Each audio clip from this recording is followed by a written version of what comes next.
Brent, Jen, good afternoon, everyone. Here outside Waterbury City Hall was where Governor Lamont was joined by teachers, members of the teachers union, the mayor, the lieutenant governor, a whole host to honor the city of Waterbury for being among, as Brent said, the first to be ready to go. Now, you know that the CDC has been saying for months that schools across the nation are ready to be open safely whenever schools have mitigation steps in place. Well, we spoke to teachers today who had something to say about that.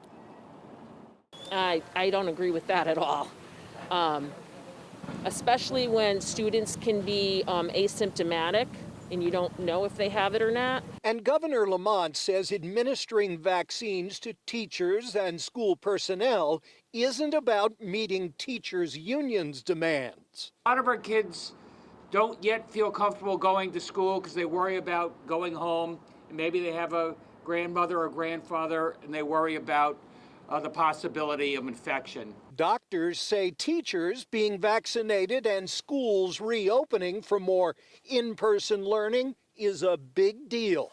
Our emergency department has been almost overrun with children suffering all kinds of anxiety, stress, things that probably 4 times as many as before the pandemic started and the schools were closed. Waterbury has roughly 4,000 school personnel eligible to be vaccinated. One of the sites handling vaccines for teachers, the Waterbury Arts Magnet School. Currently, the city has 500 vaccines on hand, dedicated to education personnel. If we had the vaccines in hand, we could do it in 4 or 5 days, easily.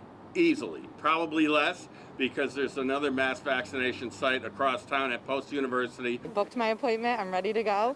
But I think that the school district has taken a lot of precautions for us.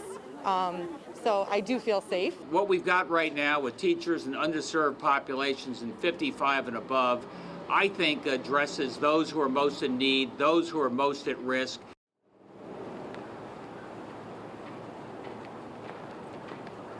And today, Susan Beiswitz, the lieutenant governor, was also on hand today.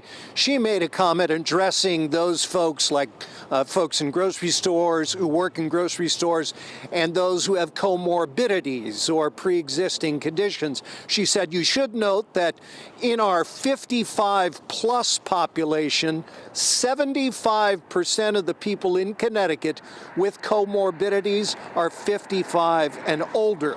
And the 55-plus crowd gets to get vaccinated beginning next week. We're live here in Waterbury with the Fox 61 vaccine team. I'm Tony Terzi, Fox 61 News.